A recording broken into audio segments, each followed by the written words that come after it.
Hello বন্ধুরা, নমস্কার। সবাই আশা করি ভালো আছেন। অনেক দিন পর কিন্তু আবারও একটা নতুন ব্লগ, সম্পূর্ণ একটা ডিফারেন্ট কন্টেন্ট নিয়ে আপনাদের সামনে উপস্থিত হয়েছি। আর আজকে ভিডিওর শুরুতেই আপনারা কিন্তু ভিডিওটা দেখে বুঝে গেছেন কিসের ওপরে ব্লগটা হবে। সাধারণত আমরা কিন্তু বিভিন্ন শুভ কাজের সূচনার আগে পায়রা উড়াই। পায়রা কিন্তু একটা শান্তির প্রতীক। আর এই পায়রাকে ছোটোবেলা থেকে নিয়ে মানে একদম পায়রার সাথে যার একদম অন্তরঙ্গ সম্পর্ক, পায়রা সাধারণত হাত দিয়ে ধরা মানে যথেষ্ট কঠিন ব্যাপার, ধরা দেয় না। কিন্তু এই পায়রা এমন এক জায়গায় আপনাদেরকে নিয়ে যাব বা দেখাবো ভিডিওটা, সেই পায়রার সাথে রীতিমতো কিন্তু মানে অন্তরঙ্গ সম্পর্ক। পায়রা কিন্তু সে ধরলে হাত দিয়ে ওড়ে না বা তাকে ধরা দেয়। আর পায়রার ডিম থেকে শুরু করে মানে বাচ্চা, মাঝারি সাইজের পায়রা, বড় পায়রা, বিভিন্ন কোয়ালিটির পায়রা, বিভিন্ন প্রজাতির পায়রা কিন্তু এখানে অ্যাভেলেবেল। বিভিন্ন আর এর ভিতরে আমি যতগুলো পায়রা দেখছি বেসিক্যালি সবগুলোই সাদা পায়রা। আর তো এখানে কিন্তু বিভিন্ন প্রজাতির পায়রা আছে।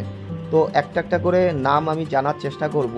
আর যে কিন্তু এই পায়রা পুষেছে বা যে পালন করেছে, সে কিন্তু ছোটোবেলা থেকেই বিভিন্ন পশু পাখির সাথে তার একটা মানে অন্যরকমই সম্পর্ক বলতে পারেন।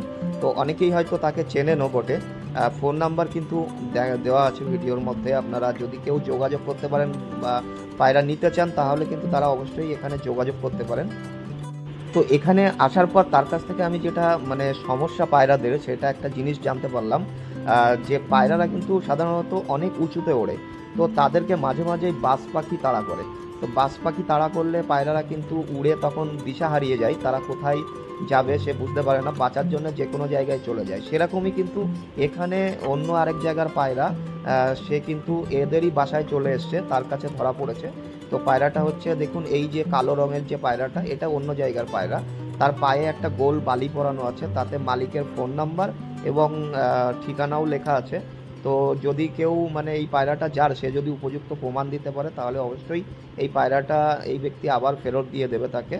তো সব মিলিয়ে মোটামুটি এই যে কাঠের দোতলা একটা ঘর দেখছেন, এখানে ওপর আর নিচে মিলে মোটামুটি আমি একটা আইডিয়া করলাম 100-র ওপরে পায়রা হবে। আর ইনি সেই ব্যক্তি যে দীর্ঘ কয়েক বছর ধরে এই পায়রাগুলো লালন পালন করে। এখন দেখুন এখানে এই ঝুড়ির ভিতরে বেশ কিছু মাঝারি সাইজের পায়রা, এগুলো বয়স অ্যাপ্রক্স আপনার 15 থেকে 20 দিন হবে, এরকম বয়স হবে এই দুটো। আর এই পাশে আছে একদমই মানে সদ্যজাত, মানে একদম খুব কয়েকদিন হলো, মাত্র 2-4 দিন হয়েছে ডিম থেকে বেরিয়েছে এই পায়রাগুলো। তো সব রকমই মোটামুটি আছে। পায়রার ডিমও কিন্তু এখানে আছে, যেগুলো ফুটবে। পায়রা তা দিয়ে নিয়ে বসে আছে। ওপরেও দেখুন মানে ওপরের পায়রা যেখানে যারা থাকে সেখানেই কিন্তু তারা থাকে, কেউ কারোর জায়গা চেঞ্জ করে না। পায়রারাও মোটামুটি নিজের জায়গা চেনে। এই পায়রাটা খুব অসাধারণ দেখতে। দেখুন এর পায়ের থেকে শুরু করে মাথায় চুটি, মানে এক নজরে দেখলে মনে হতে পারে যে কাকাতুয়া পাখি। আমার তো সেরকমই মনে হচ্ছিল।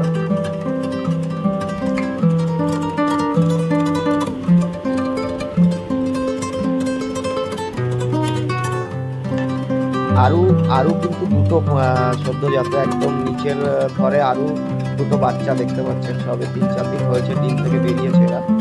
তো এরকম ভাবেই কিন্তু পরপর বাচ্চা হতেই থাকে। আর এই দেখুন এখানে একদম ডিম নিয়ে বসে আছে পায়রা, এটা নিচের ঘরে। তো আপনারা যারা পায়রা নিতে চান, তারা কিন্তু অবশ্যই যোগাযোগ করতে পারেন ফোন নাম্বারে। আর